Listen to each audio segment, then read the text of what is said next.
Test one. Yeah, can you hear me? Are you able to hear me? Does this Yes, work? I can hear you. Oh, beautiful. Okay. Yes, I was traveling, so I kind of have a mess of a setup, but I found a good DPA microphone that hopefully is not too helpful. Oh, okay. That's pretty good. I suppose I should have a better microphone. No, I'm not in the best of circumstances. Yeah, my apologies I didn't get back to you on the phone. I think I remember telling you over the phone last week I was debating proposing to my girlfriend, and based on how that went, I probably wouldn't be in the mood for this. So that kind of went sour. So my apologies for not picking up the phone for you. Sure, no problem. Yeah, I wanted to talk. I've been watching your videos, quite a few of them, actually rewatching a lot of them that I've seen before. And the one that really struck a resonant chord in my mind.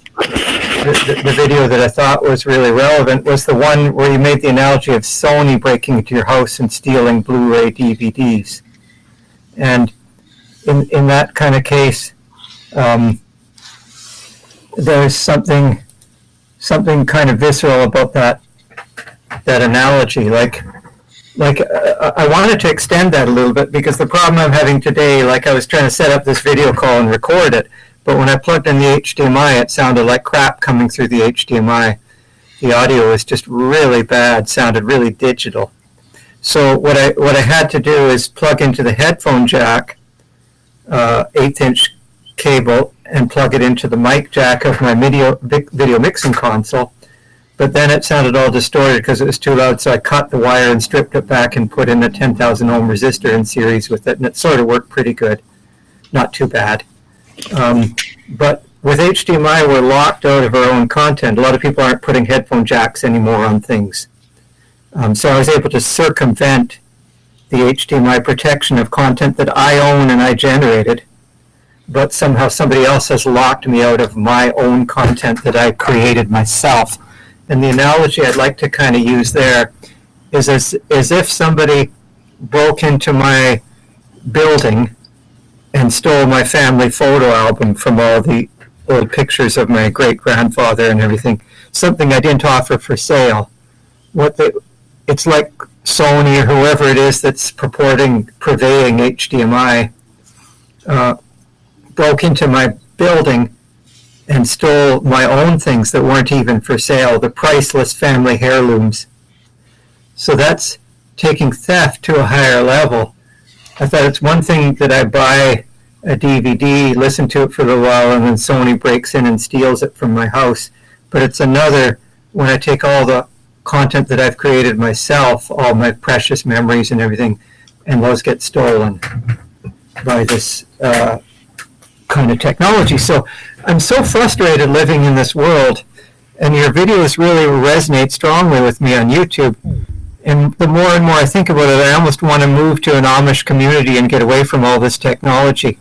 I grew up in an era when I could understand things. Over there is the oscilloscope my dad got for me when I was 12 years old. When I was about 8, 9, 10 years old, I used to modify televisions and turn them into oscilloscopes to plot XY graphs, and I finally got an oscilloscope with a deflection plates on it, which was about 40 years old when I got it. And then I modified it, and it was broken, it wasn't working, and I repaired it. And so all of these are this one here I got when I was about 13 years old the next year from my from some relatives who were working in the Navy and had access to stuff they were throwing away. And so I managed to get these TVs I used to collect from the curb when people were throwing them away and turn them into XY plotters and oscillographic stuff. So I kind of grew up fixing and making and understanding things, but then I can't figure out how to use anything now. I can't figure out how to get my computer to work. I can't figure out how to get my HDMI to work.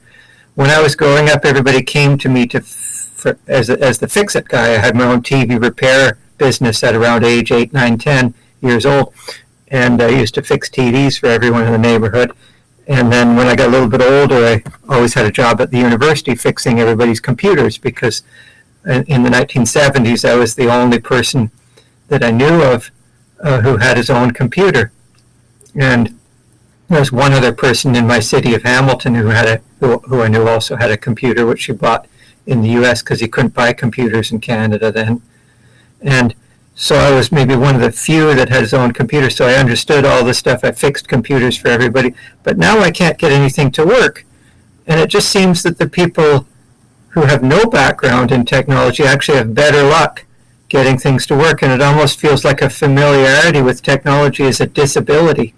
I can't get anything to work. So I'm almost on the verge of wanting to create a sort of Amish-like community where we have technology, where we, the idea of rejecting certain technologies. I was looking, in the Amish community, and they've got this little machine that plays hymns. It's got a little microprocessor in it. It's about the level of complexity of an Arduino. And they're okay with that sort of thing, but they don't have any software. And so what level of technology can we tolerate? And one thing I'd like to abolish, if I was building my own community, I would abolish HDMI, anything with an HDMI connector, because it's got ill will built into it. It's got hostility built into it. Like if you're buying something from somebody who is declaring war on you, then I don't want to buy it. I don't want to be part of a technology from a vendor that's declared war on me. It's a passive aggressive or some kind of hostile sort of thing. We're going to lock down the technology that you're buying, or saying, hey, we don't want to be part of you. We don't want you in our community. So I'd love to get your thoughts on that, amping up your Sony Blu-ray DVD theft analogy. Are you able to hear me? Yes, I can hear you. Okay. Yeah, I think one of the points I was getting at when I was talking about what happened with Netflix is, but the part that really bothered me is that you had so many people saying, like, this is a skill issue, Louis. You just don't know the proper way. Like, you didn't know that you didn't meet the requirements of Netflix. And it's like, this is not a case of my computer is incapable of playing the stream because it's too high bitrate. It's not like I don't have the proper codec installed. It's that you decided to figure out what my client is and then serve me a lower quality stream because you can't control what I do with my client. It's not like my computer is not good enough. I don't have to, like my television is not the right resolution. You made a choice. You went out of your way to make sure I would have a shittier experience after identifying what I was using to play this back. And it's like, why would I want to pay? It's kind of like going to Fogo de Chao and then realizing, you're a reviewer, so we're going to give you crap. We're food reviewers, so we're going to make you wait, or we're going to give you shittier food. It's just, yeah. It's this thing where it's one thing if something is the way it is for a reason, but it's another when a company goes out of their way to make the experience shittier. And the point I was trying to make is that there's a difference between these are limitations. Like, we literally don't have the ability to, like, scale to provide you the parts that you need, or the part that you need is no longer available.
You still there? Oh yeah, I can hear you. Can you hear me? Yeah, my thing disconnected. I don't understand why or how. So I've got my wearable ready. I'll switch over to recording on my wearable if I can't figure out how to use any of this other stuff. Yeah, I think what you said is that you shouldn't have to figure that all out if you're paying for the premium experience. Like, I bought a TV. I expect it to work. I don't expect it to come with hostility built into it, like hostile standards built into it. Like HDMI is is a passive aggressive standard. It's a form of aggression perpetrated by the vendors to build this badness into all the standards. And so, Yeah, the thing is, it does. My main point is it doesn't benefit you. Like when I'm buying a piece of technology, there are features that benefit me, and there are features that are designed to control me. Like the idea that this feature in this product, like you're not. When Netflix is sending me a lower bitrate stream when I paid for a higher bitrate stream, they're not doing that because they're noticing that my computer is not going to be capable of it, and I'll have a better experience if they play me this. They're doing that because they want me to use their playback system, and if I don't use the specific playback system that they want, they're going to give me a worse experience on purpose. And it's like, that technology does not benefit me. So people have said, why don't you simply learn? Why didn't you do your research to figure this out? And it's like, because I didn't expect them to screw me. I expected when I gave you the money that you asked for each month and I paid for the upgrade, that you were not going to build into the technology something that would make my experience worse. I thought that we were partners because I paid you, but you're not my partner, you're my adversary. You're acting like yeah, that's a good analogy. You're my adversary. Anybody who puts an HDMI connector on a product is my adversary by using such a standard that has, I don't know if fascism is the right word, but like maybe there's a better word that's less inflammatory. But we need some kind of, there's an aggression built in to the very standards themselves, not even the settings, but the very standards themselves. And how can we combat this? Do we need to create an Amish-like community that sets at least a certain group of people who are able to reject certain things that are built with hostility and maybe not accept? Maybe we say, well, we don't allow Netflix in our community, or we don't use it because this company has shown its aggression towards its customers.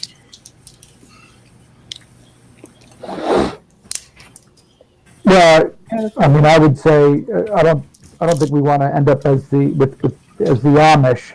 I'd rather the principles of non-hostile design just be basically the norm and legally mandated in the same way that we require automakers to make safe vehicles. We should require them to make repairable vehicles as well, or farm equipment. And I think that's all achievable via some, progressive, inspired, thoughtful, informed laws. I think the problem is we have a political system that is broken and can't solve problems that are impacting people's lives daily and in profound ways. And Kevin can speak to that in the farming situation. Lawmakers are unable to adapt. Yeah, I was talking to Kevin about this, and it seems like this aggression, if you will, is perpetrated by a combination of government and industry, corporations working together. It doesn't feel like, normally the government's supposed to protect the little guy, but it feels like the government is yet another branch, like copyright laws and all this stuff, or another. It would be kind of neat if copyright law was rewritten or modified so that if a vendor is hostile towards their customers, the copyright doesn't apply or something, or maybe a fair use access field or a fair use requirement that if the technology is locked down, then they have to give up their copyright. If they're going to use technology against their customers, then maybe they don't get the benefit of copyright. It's kind of like if you have a trade secret, you don't get the patent. You got to choose, am I going to do a trade secret or am I going to do a patent? Maybe they should have to choose, am I going to do DRM or copyright, one or the other. Maybe there should be a law that says if you use DRM, you don't get copyright protection because a visually impaired person, for example, needs to be able to circumvent something to be able to see it and understand it and magnify it on the screen. You got this John Wiley vital source textbook that you can't really read in an easy format, and for a visually impaired person, they might want to put it on a device of their choosing, like a high brightness cathode ray screen with vector graphics or something. So maybe there should be some kind of a interesting idea ruling that says that reverse engineering and liberating, I say, quote, liberate something is a way to make it accessible. Even books that like if I download my own textbook that I'm the author of, I'm locked out of reading my own book on some of these content protection.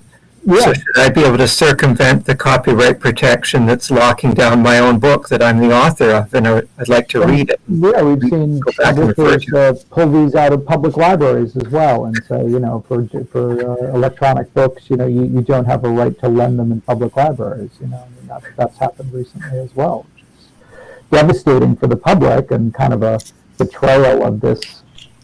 In this country, I mean, public libraries are almost part and parcel of what made America America. So there's Yes. that suddenly, copyright is going to shutter your public library. Well, that would seem to be a price maybe as a society we don't want to pay. Yeah, we see a disappearing of public space. Yeah. But again, they all call for adaptations, right, to laws that have served us very well over the past century, but technology, so digital books as opposed to printed books, necessitate change and adaptation in those laws and in the interpretations of those laws, but those have not been forthcoming. And so the problems are festering, Digital books are getting pulled off the shelves, the virtual shelves of libraries, and farmers are sitting with bricked agricultural equipment in the middle of their fields because they lack the ability to serve and service it and maintain it themselves. Yeah, being able to understand and service and repair and modify and repurpose your own technology. Like, I think the general idea is they're trying to prevent people from owning anything. Like, do I own my TV? It's got an HDMI standard. It's got firmware in it. Yeah. And so the TV conspires against me. Yeah. I feel like I don't own it. I feel like I almost don't want a TV. I want to smash my television and not have a TV because I only want a TV that I can own. Mm-hmm. This is the thing, right? And this is kind of how monopoly works in the 21st century versus the 20th century, which is digital software and digital locks give manufacturers very granular control over what they make and allow them to reach beyond that point of sale to dictate to you how you can use it, how long this device will live, right? End of life and end of support dates, that are arbitrary. Companies can just kill a product like that, without any warning, really. It's not so much that's whether something it's that you couldn't do 50 years ago if you sold a lawnmower or a dishwasher or something. You couldn't just kill it at a time that you determined on, the manufacturer determined. Now you can. Yeah. It's not so much whether it's digital, because locks have always been digital. A combination lock, a physical combination lock is also digital too, I guess, as is a key lock, because there's a discrete number of tumblers. There's 6 numbers. Each tumbler goes up a certain amount. In the medical, they turn it around a little bit, left, center, or right.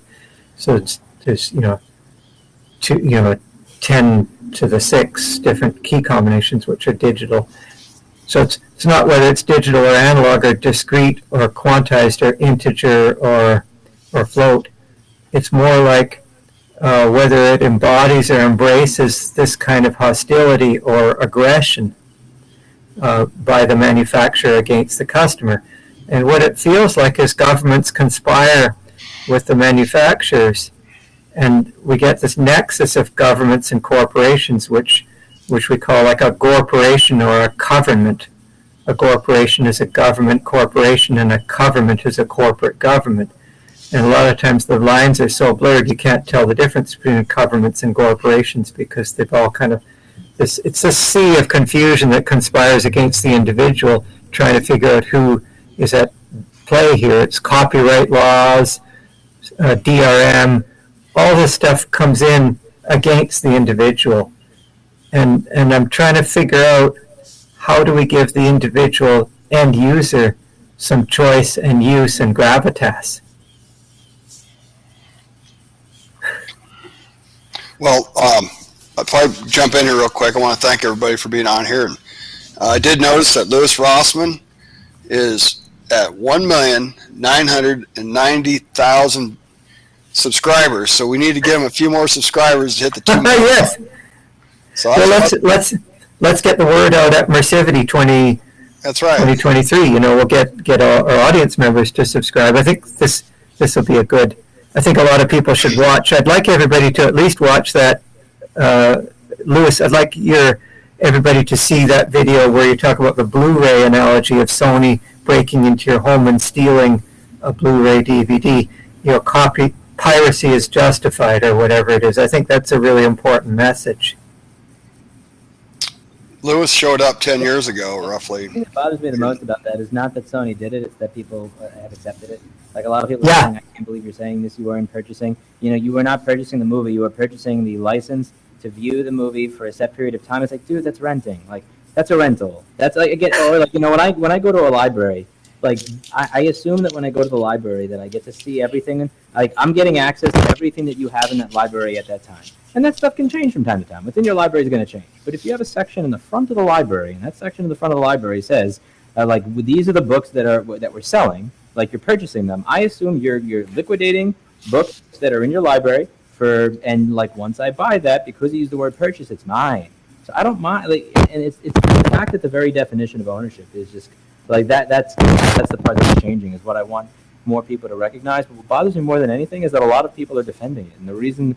Like, every time I see somebody defending that does not work for one of those companies, it just makes me wonder how we got to a point where average, everyday people are like, yeah, that's what you agreed to. That's totally fine. Like, says who? Yeah, you okay with that? I really got to wonder about that. I think that the evil, if I had to pin it down, is this notion of software. Like, a ware is an article or good of commerce. And when I was growing up in the 60s and 70s, we never used the word software. We talked about code. Well, code is what people use now as a term, but we talked about computer programs, machine instructions, rights and programs. And there's a commodification of code called software, an article or good of commerce, analogous to hardware. We'd go to a hardware store to buy a pound of nails. They used to sell nails in big buckets, and you'd weigh them on a scale. Go to the hardware store and buy some hardware, and then software back then, would have been like clothing and soft things, soft goods. But now the word software has entered our vernacular in such a prolific way that I feel that clouds the idea that now everything has software in it, or firmware, that everything has some ware, W-A-R-E, built into it. But it's not like a ware that you buy, like nails or screws. It's a ware that you can only rent, you can't own. So the infusion of software into everything tethers it to some remote control. Would you trust somebody? Basically the enemy owns all the technology. Somebody who's declared war on its customers by virtue of all of these restraints and constraints, this kind of aggression is built right into everything. Why should we trust all this technology that has aggression built into it, embedded into it?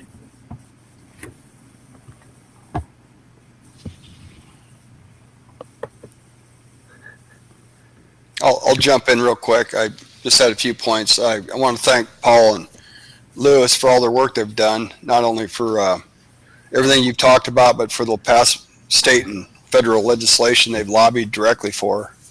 We wouldn't have a right to repair bill in Colorado if it wasn't for LouisRossman starting very hard on state legislatures and losing every time up until this year. So he's kind of like that who's it, King James that attacked the castle 7 times. He finally got it the 7th try. So mostly just make people angry and use that to raise money to hire lobbyists that actually know what they're doing to do things. I wouldn't take credit for that, but I appreciate it, Kevin. Yeah, the local lobby offices in the Midwest, they've got wanted dead or alive LouisRossman posters all over, so they're mad as hell at him. But that's good. And I'm sure he doesn't care. But make a long story short, we have a monopoly, and it's evolved into a cult-like status in agriculture. I had a friend call me yesterday, and you guys won't believe this, but it's true. The John Deere display that he was using is 15 years old, and he just paid John Deere a $7,000 unlock fee so he could talk to the other tractor in the field at the same time. Now, If that's not a driver for developing a universal display, I don't know what is. And it's called Machine Sync, and it's a new gizmo widget, whatever you want to call it, that John Deere's dreamed up. That Machine Spy. Yeah, so if you got two guys in the same field, they can look at the other guy's monitor at the same time. We call it TeamViewer or AnyDesk, and there's probably an open source free term or whatever we could do. But if we don't come at agriculture with a competitive spirit that has hit the real computer world, you guys have options and choices in consumer electronics. In agriculture, there isn't that second option.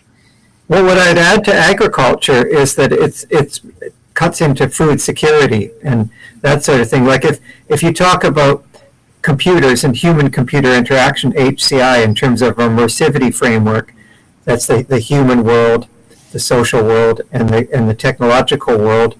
But there's also the physical world, and where in agriculture is where this all hits the physical world. So Mersivity is the nexus of the physical, virtual, and social. And what we're seeing about HCI is this nexus of the humans and computers, or metaverse, these things. But now what we're talking about is physical metaverse, or physical HCI, otherwise known as Mersivity or humanistic intelligence, where we have at the nexus of the physical world of food security, what's really, really fundamental. So we see this kind of hostility permeating right into our food security, and I think that's where we really got to crack down on it. Well, it'll be a monopoly that makes that grows the food on the farm eventually, if it's not given competition at the main street.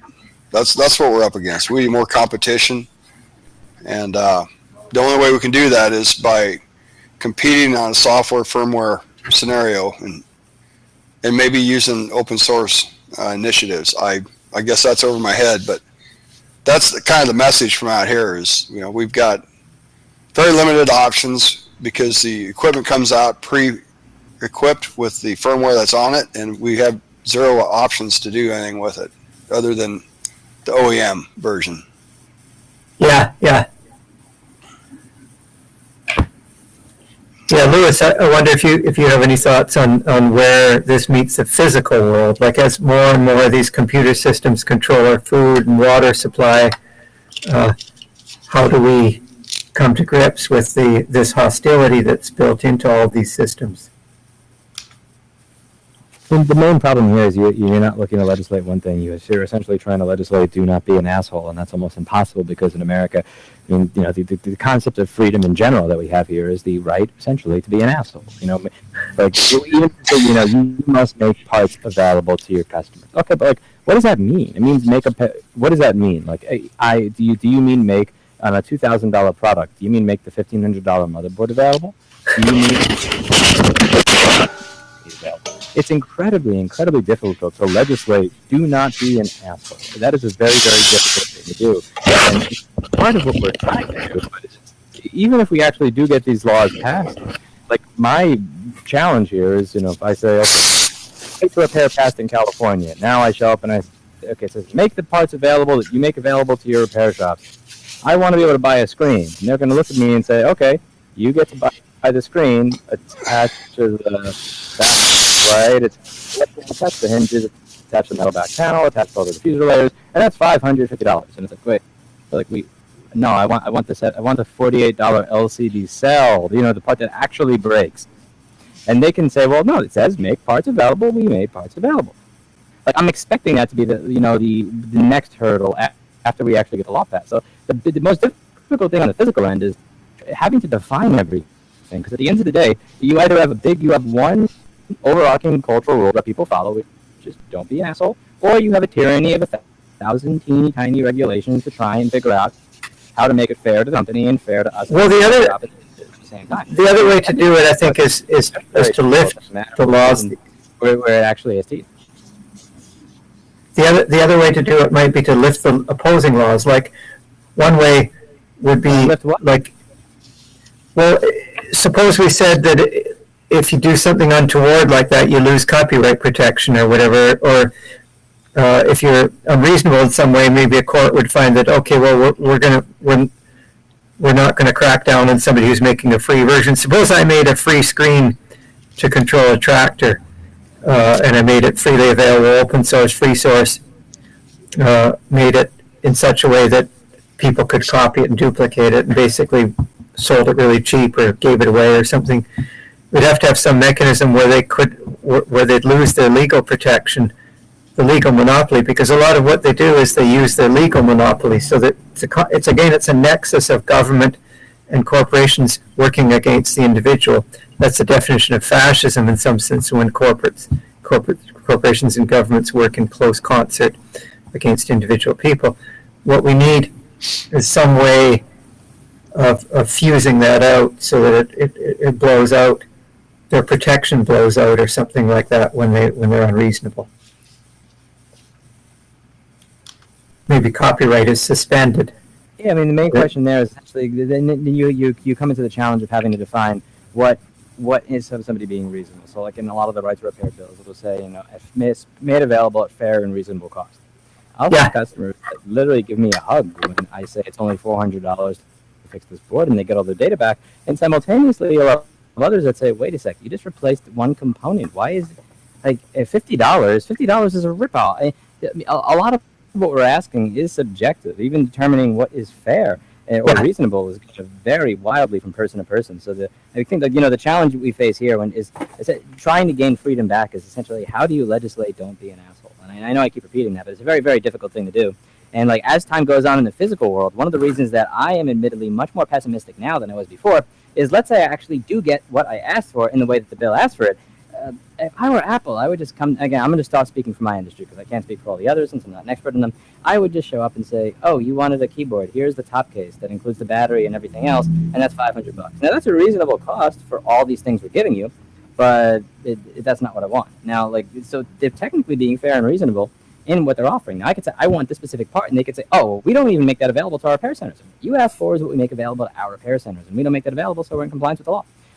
That's where you go back to, how do you legislate don't be an asshole?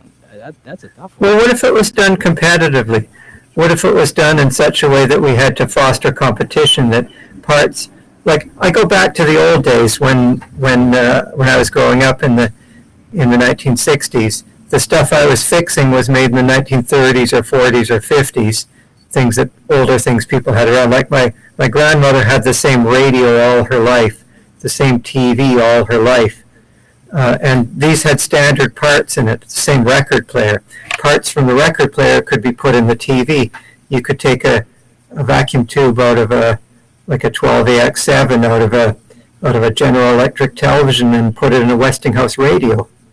Moreover, the companies had parts list on the inside. You'd open up the back of the radio or TV or record player, and there'd be a parts list on one side and a schematic diagram on the other, showing a whole map of how it worked and how it's interoperable. All the parts were interoperable. That was because that company was not your adversary.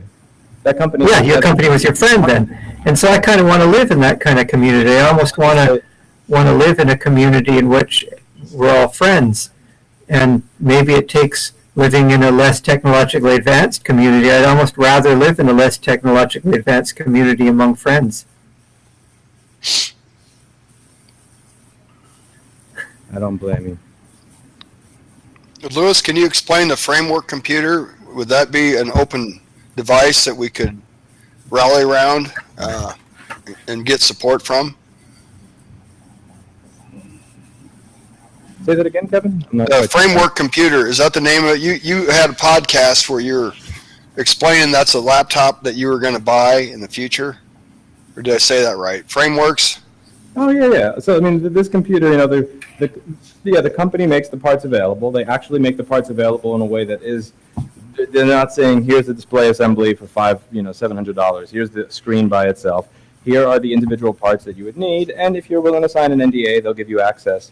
If you sign an NDA, that company will give you access to schematics, which is not ideal. I'd like to get access to it as a customer without signing an NDA, but I can kind of understand after speaking to the CEO why they've made those concessions based on their supply chain agreements.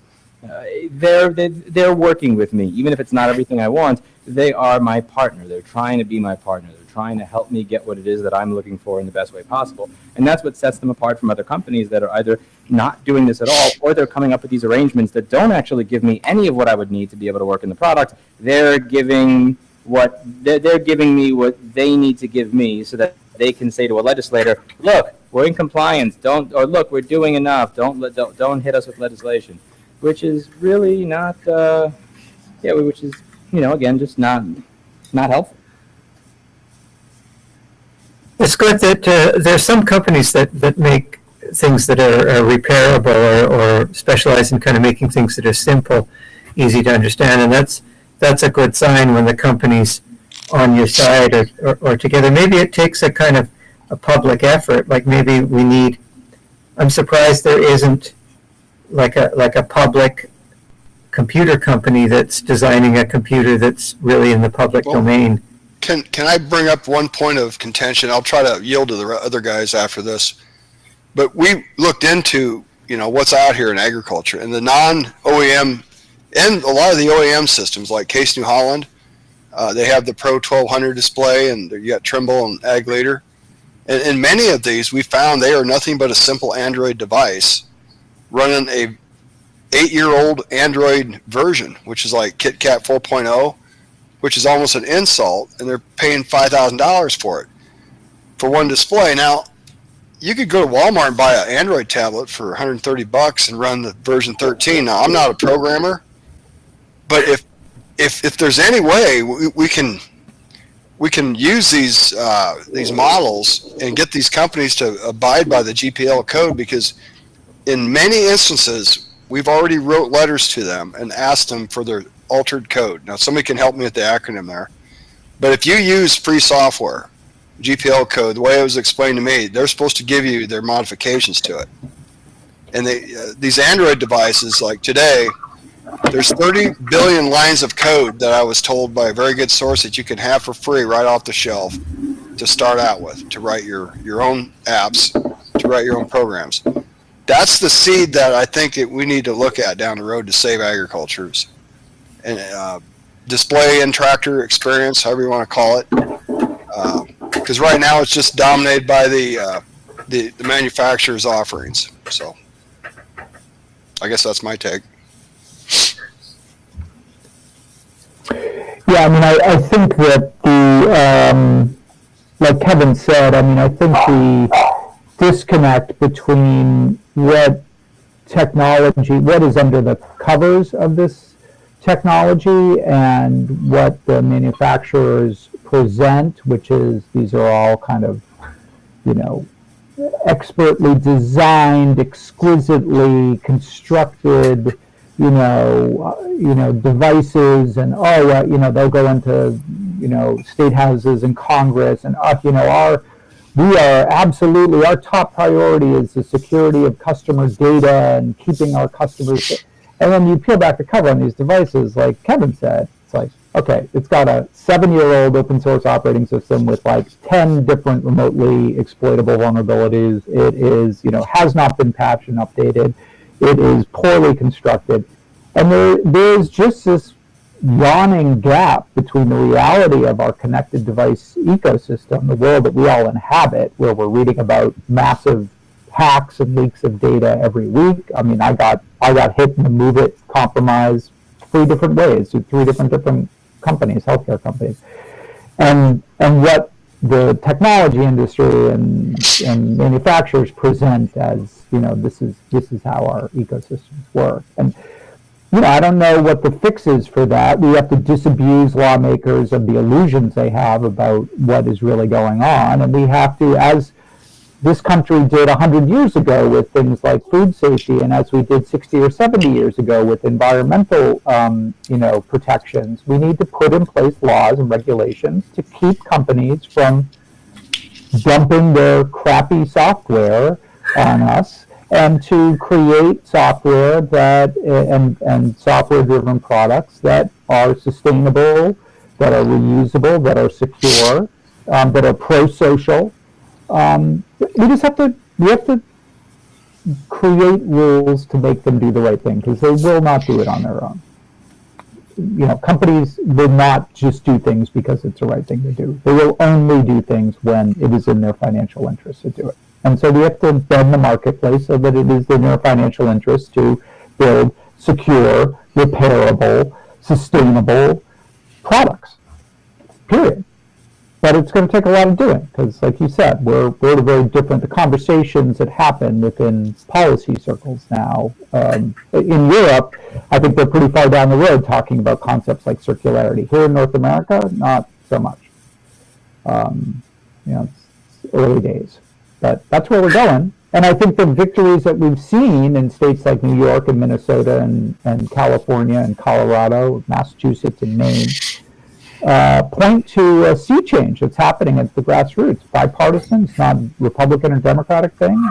It's across the board. I think people realize they're getting screwed, and they are looking for relief. They're looking for a change, and that you need to spell things out for them, because this is not stuff that is easily, easy to grasp. Just kind of as you're sitting there, being like, why is it cheaper? I have a 75-cent part that has failed on the smart screen television. So tell me why again it's cheaper to put this device out on the curb and go buy another $400 TV than to just replace the 75-cent component that has failed. Well, it's certainly not good for the environment. It's not good for anyone. It's not good for the consumer. It's not good. Well, it's good for the corporation. It is not good for the consumer. It is not good for the environment. It is not good for, the community at large. It is good for the corporation. Yeah. So, that people don't understand why that is. They get, I can't get this fixed. There's no shop that repairs it. I can't take this anywhere. My hands are tied. Or if I take it somewhere, they're going to tell me they can't fix it because they can't get the part, or they can't open the thing, or whatever. So they understand the obstacles, but they don't necessarily understand it doesn't have to be this way. It's like LouisRossman's recent video. If you take a train in Poland, you'll be geofenced. Now that's happening in agriculture, and I know farmers that have it happen to them. Many of them. They go to an independent repair shop, and it's just like what Louis-Rossman video had a couple days ago. Kevin, I was that afternoon, the dealer calls them that afternoon, say, hey, why are you going into that shop? Why don't you come down here and stay with the dealer? We'll do you a better job. Well, how'd they know that he was there? Right. And there's no way other than they're geofenced. Yeah. Kevin, I was having a conversation earlier today with some other repair people, and we were talking about that incident in Poland with the trains, and I was like, yeah, talk to KevinKenney. He'll tell you this is happening right now in farm country with agricultural equipment. Same damn thing. I mean, they're not bricking it because but... And here's the deal, and maybe there just needs to be an awareness campaign, and I've tried to start my own way to just pull the plug and unhook these tractors from the cloud. I mean, it's real easy to do. It takes you less than a minute. But on the other hand, this parts pairing thing, Louis-Rossman's had videos on that. Paul's talked about it. That's a real bad deal, and that hits directly at, okay, Colorado passed a right to repair bill. Great. Are we going to get access to generate our own payload files without giving up customer information? Right now, it looks like you have to give the farmer's name, go through a local dealer, and the serial number of the tractor. Now, those are all three things that you don't have to do if you're in the truck or auto repair industry. And so there is no gain in passing legislation because it's not being enforced, and it's really a tough deal. We should enforce what's on the books first. Parts pairing is a federal crime, I think. So let's enforce. Yeah, that's a good point. Like the law, these corporations are breaking the law, and that's okay. I mean, when individuals break the law, people cry foul of copyright and all this. Maybe there needs to be this kind of understanding. There almost needs to be another level. I used to like to sometimes say that the ridiculous, stupid laws are being passed so quickly that technology is having a hard time catching up. Yeah.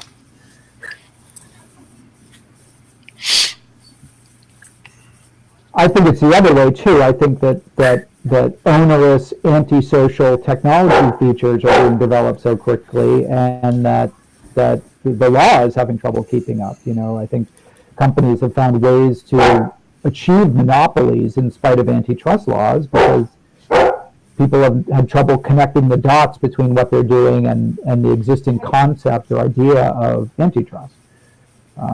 So. Louis, do you think the law is an effective mechanism, or do we need technological remedy? Can you say it again? There was a little bit of static there. Louis, do you think the law is an effective mechanism, or is the law turned against us in the same way, and do we really need a sort of grassroots technological kind of hacking approach to redressing this matter? I think it's a lot. It's going to be very, very difficult to legislate be good to repair people and consumers, because what does that mean? And as long as the people that are trying to follow the law are against you, they're always going to find some way, shape, or form to sneak out of it in some way that allows the ecosystem to not be ideal for what we're looking for. I think the real long-term solution for this is for the kids that are growing up that watch, that watch my stuff and oh, look, he's fixing something he's not supposed to, and I actually find this a lot of fun. This is cool. This got me into tech. This got me into programming. This got me into engineering. To decide, they get to work at these companies, you know what, I'm not doing that. Why do you want me to write this code that serializes the chip? Why do you, so I'm supposed to make this calibration tool available, but you're not making it available to the owner? I don't want to do that anymore. I'm leaving.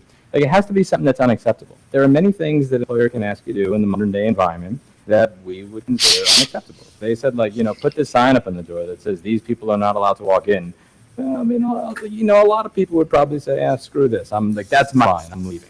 And what I want to do is I want to kind of foster the culture of the future where people decide, that's it. Now, if I can win through what I'm doing, great. But at the end of the day, I'm looking at the results after all the time, money, and effort put in. And I'm actually further from being able to get what I need now than I was when I started.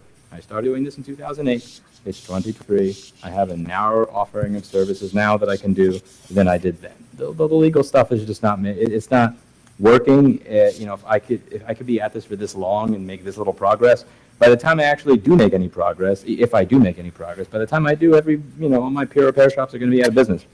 So I see the road to fixing this as really all these people that watched not just what I was doing, but people in similar fields, but also the fight along the way that that sucked. Look, he spent 9 years trying to get people to be able to actually say they own what they bought and paid for, and he lost.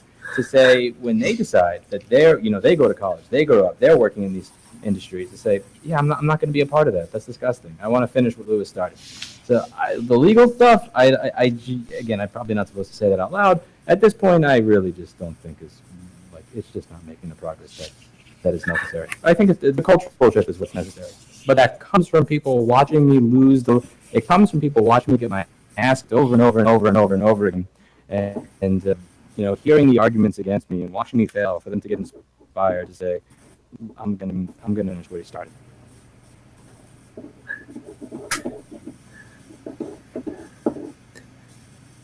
Yeah, that's awesome. Really great perspective. So it's really a social, cultural thing. We're talking about the nexus of sustainability, technology, and society, and obviously it has to become a social phenomenon.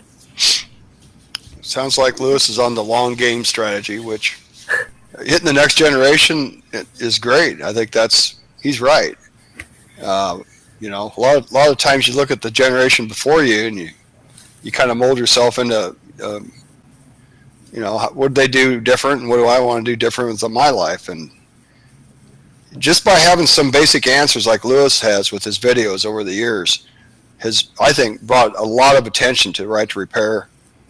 And, maybe we could use a few people that have some standing, Dr. Mann, others, Paul, Louis, to just enforce what we've got right now on the books.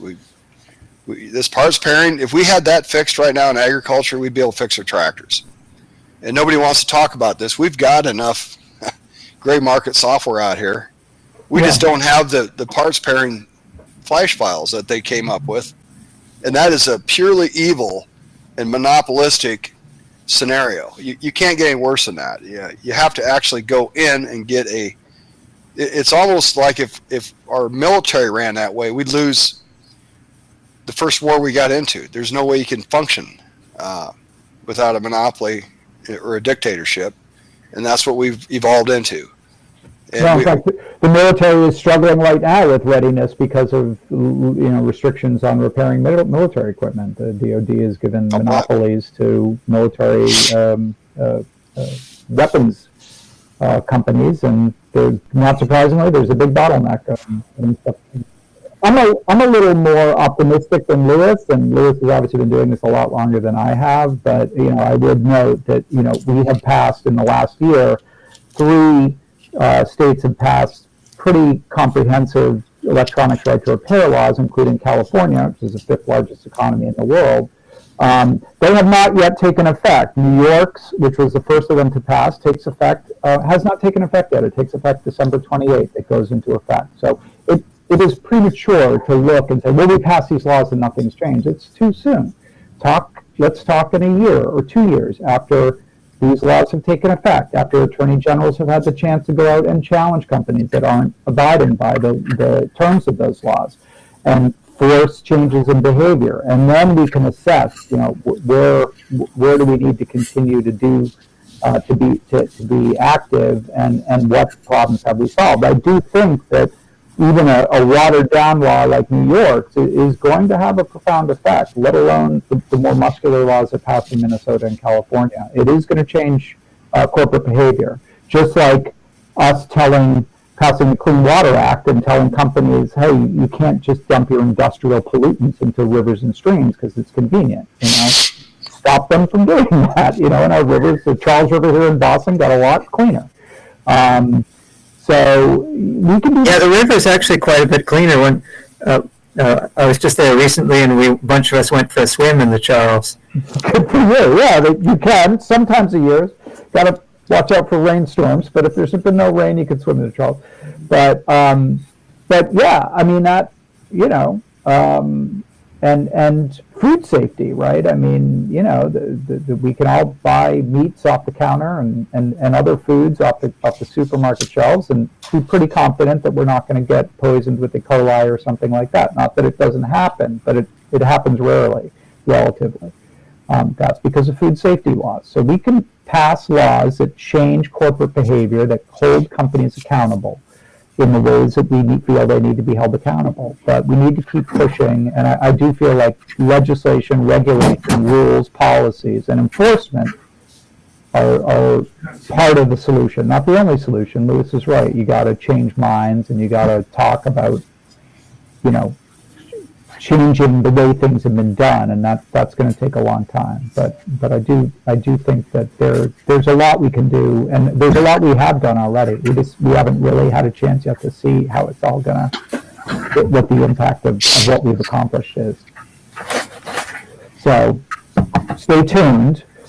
John, when does the ag right to repair law go into effect in Colorado, Kevin? January 1, is that right? I believe so. Yeah, so, we don't know yet.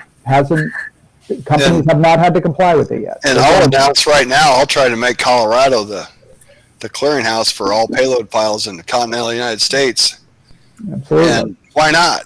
And if the first dealer that calls January 1st can't get a payload file, they should take them in and send them a fine that basically makes them want to leave the state. Because you think about it for a minute. If the legislature passes a law, and if they just thumb their nose at it, and I've heard they've already threatened to pull out of Colorado. If I remember right, Gay Gordon Burns said that's what made the automobile manufacturers sign the memorandum of understanding in 2012, because they didn't want Massachusetts. Sorry, Paul, but they didn't want Massachusetts to be the clearinghouse for all software for car repair. Paul, I think you remember that. Isn't that part of the framework of the MOU? That's correct. That's right. Yeah, Massachusetts voters by ballot measure, not through the legislature, right? The Massachusetts legislature has never been as progressive as Massachusetts voters, but we passed the auto right to repair law in 2012. by 2014, automakers had signed a memorandum of understanding that recognized the terms of the Massachusetts law nationally. So if you take your car to get fixed in Arizona or Texas at the local repair shop, it's because of a law in Massachusetts, not because of a law in your state. So as I said when I testified in front of Congress, that's a very thin thread to hang a fundamental right for automobile owners, however 100 million of them there are in this country. But that's the way it is. And that was because they saw it better to comply with that law than to try and fight it.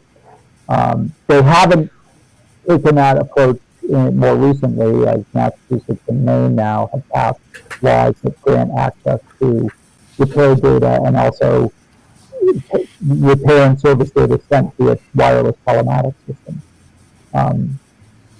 They're fighting that much harder. One theory is because they're really worried that people are going to find out all the data that they're collecting and transmitting about customers and their activities, and the data that they are actually the kind of low-key surveillance data they're collecting from these camera and microphone-enabled cars. But they're fighting it, but we'll see what happens. Well, it's very interesting that surveillance is the key issue, and surveillance, I guess, as well, undersight as well as oversight. Yeah. I mean, it's a tipping point. You do reach tipping points. I do feel like in this country and maybe globally, people are like Louis is getting close to 2 million viewers, and Louis started out and built his audience really by fixing stuff, and that was, people loved watching him repair stuff, and he was incredibly helpful to them as they looked to repair their own electronics, Apple devices and so on. LouisRossman's kind of like John Deere. He's got a cult following. And people want, as Louis would tell you, I think people more and more, want to be able to be, to be independent, to fix their stuff, to be empowered with regard to the technology that they own. So I feel like that's a grassroots change that, is, I'd like to think it's got momentum behind it. And the laws we passed so far are hopefully just the beginning, and there are going to be more. Yeah. So maybe to wrap up, Louis, if you could give your thoughts on this as we're at the nexus of the sustainability, technology, and society. And law is one of the elements because that's a human construct. There's the physical world of sustainability, the technological world of virtuality, and the social world of humanity and law, governance, and all that sort of thing. And I think where you're playing is right at the intersection of these, which is really what our Mersivity Symposium is all about. And so maybe you could give us your thoughts on where the things that you care about, right to repair and theft of this and that, like it's like Sony breaking into your farm and stealing your crops. It becomes even more physical once you have this information collected, all the proprietary information of the individual farmers, surveillance versus surveillance, undersight versus oversight in terms of technologies that connect to the physical world where these things really matter.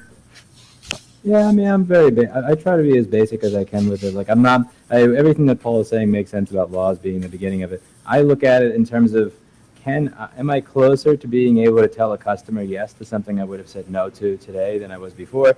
And until I am, I assume fail. So, all these things the legislature cared, but they didn't vote for it. Oh, the legislature did care, and they did vote for it, but that bill doesn't cover this. Oh, the legislature does care, it did vote for this, and it does cover what I want, but the company found a way around it.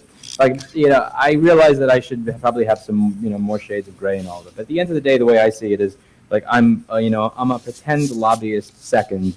I'm a repair shop owner first. So at the end of the day, I need to be able to look my colleagues in the eye and say, as a result of what I did, you can now do this. And if they look at me and say, oh, I still can't get a schematic without pirating it and waiting 2 years for it to come out, I still can't get, I actually could buy screens 5 years ago and now I can't. Like, I'm very careful to count any of this as anything I've done or anything that I've advocated for as a victory until the people in my field are one step closer to being able to get what it is they need to do their job.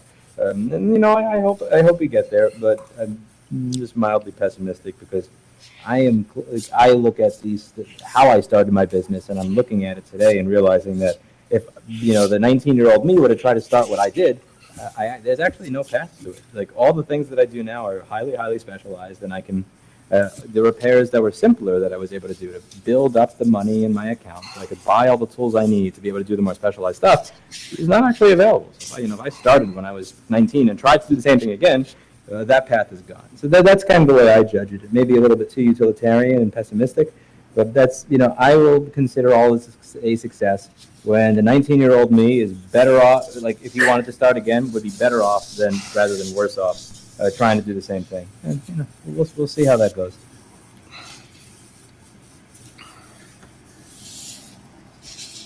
All right. Well, that was fascinating. I think we're at the 1 hour mark now. Well, roughly, we had a few minutes kind of winding in, but I'm shooting for something that's about an hour long, roughly, by the time we take off the front matter. And yeah, it's fascinating, and I hope you all can join us at the Mersivity Symposium on the 14th, mersivity.com, and as we hammer through some of these details and try to bring together the world's thought leaders to address everything that falls at the nexus of society, technology, and the sustainability. I wish you the best of luck with all of it, my friend. Thank you for having me on. Thanks, Excellent. Louis. Thank you for being on. Thanks, Paul. Thanks, Steve. everybody. Thanks for having us on, Steve. You bet. Yeah, Thank again. you. Bye, Kevin. Bye, Louis. Yep. All right. See you guys. See you. Okay.